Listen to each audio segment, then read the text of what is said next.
Vamos lá, pessoal, para mais um vídeo do fundo PLCA. Hoje o vídeo é sobre o nascimento do fundo. Tá? A motivação para fazer esse vídeo é mostrar para vocês o período de constituição do fundo, tá? E o processo da primeira oferta, da primeira emissão de cotas.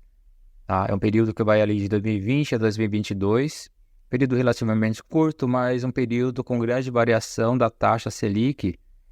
É interessante verificar, né, quais eram as expectativas daquela época para a primeira emissão, de quantas cotas eles desejavam conseguir negociar, né, qual o valor arrecadado, qual foi o valor mínimo.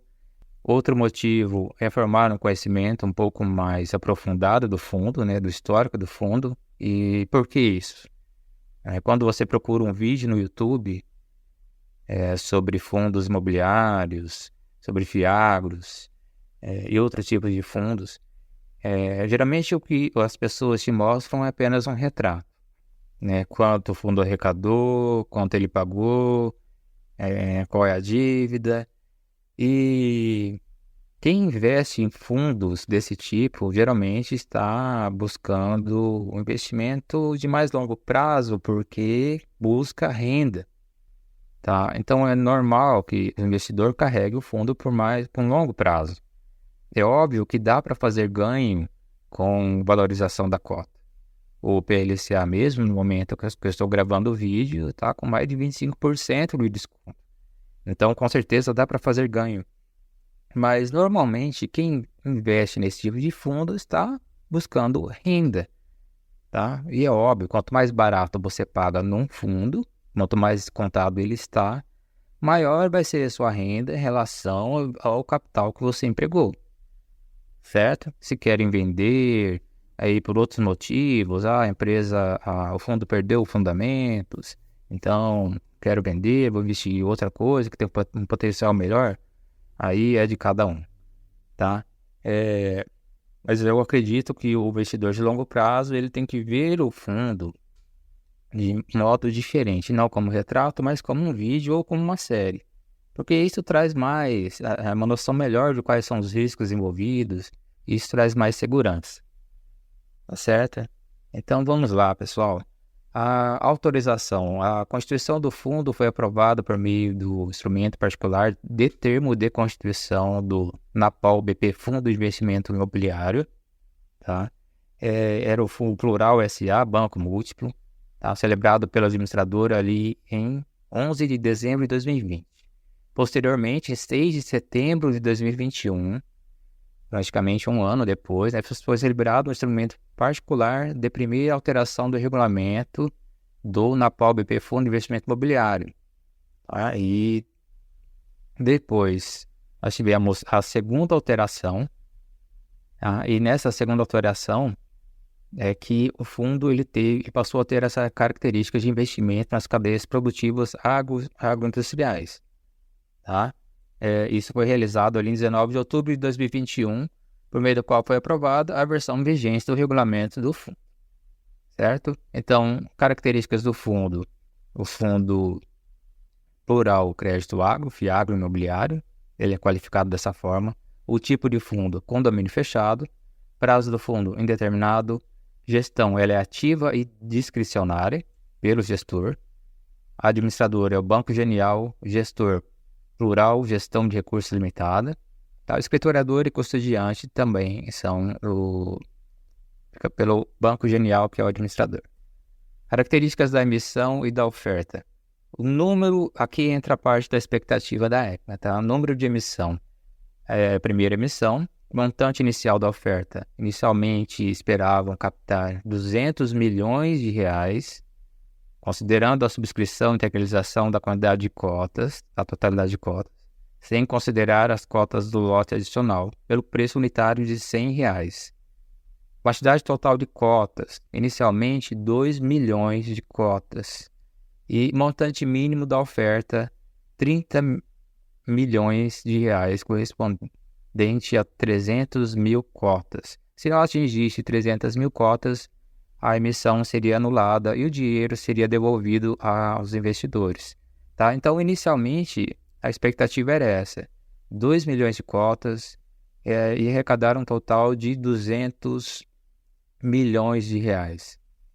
Infelizmente, o fundo não conseguiu nem a metade, conseguiu um pouco mais de um quarto, mas acima das 300 mil cotas, que era o mínimo da oferta.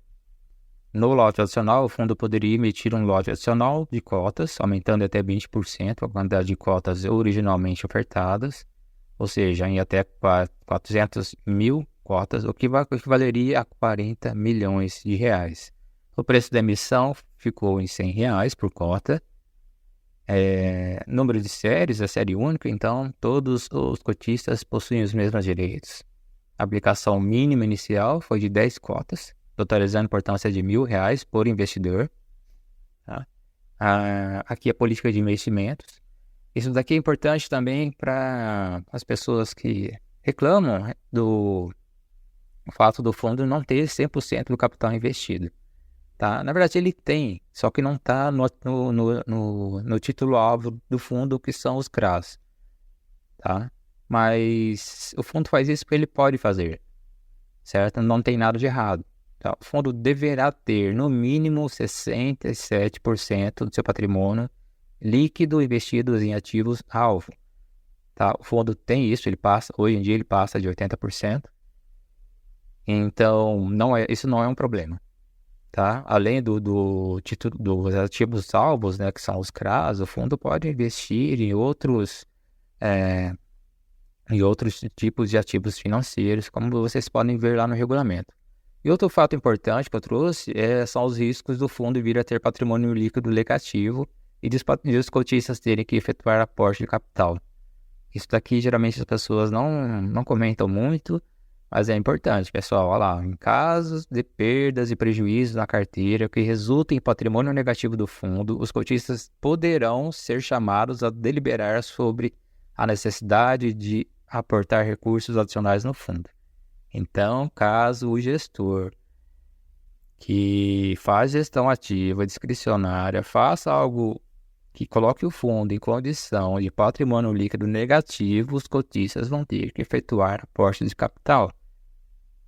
Certo? Isso é algo que quem investe tem que saber.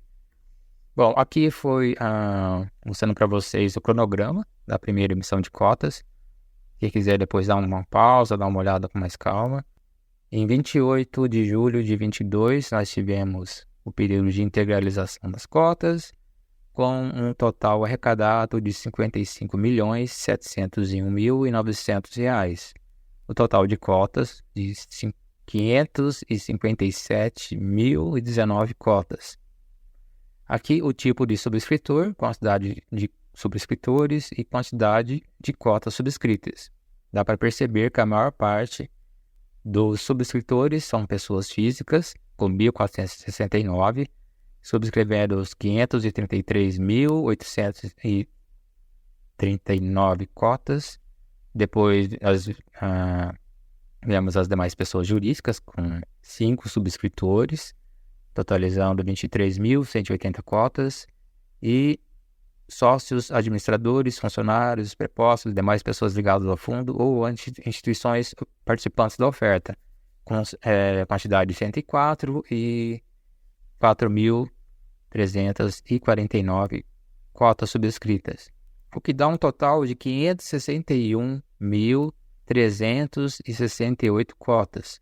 Se vocês subtraírem as cotas subscritas de sócios, administradores, funcionários, prepostos, dá aquele total de 557.019 cotas. Tá? É o valor, a quantidade de cotas que estão negociadas até hoje. Aqui o formulário de liberação para negociação de cotas. Dá para ver no ticker provisório, né, PLCA 13, a especificação, a primeira emissão, quantidade de cotas, 557.019 cotas.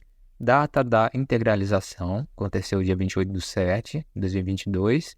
A data da conversão para PLCA 11 foi dia 8 de agosto de 2022. E a data da liberação da negociação na B3, 9 de agosto de 2022. E aqui embaixo, o preço inicial da negociação, R$ 100. Montante total, R$ 55.701.900. E, por último, as informações sobre o primeiro pagamento de proventos. A data da informação saiu ainda no mês de agosto, 31 de agosto de 22. A data do pagamento, 15 de setembro de 22. E o provento pago pelo fundo foi de 90 centavos. Certo, pessoal? É isso que eu queria mostrar para vocês. Espero que esse tipo de informação contribua para vocês de alguma forma. E até mais.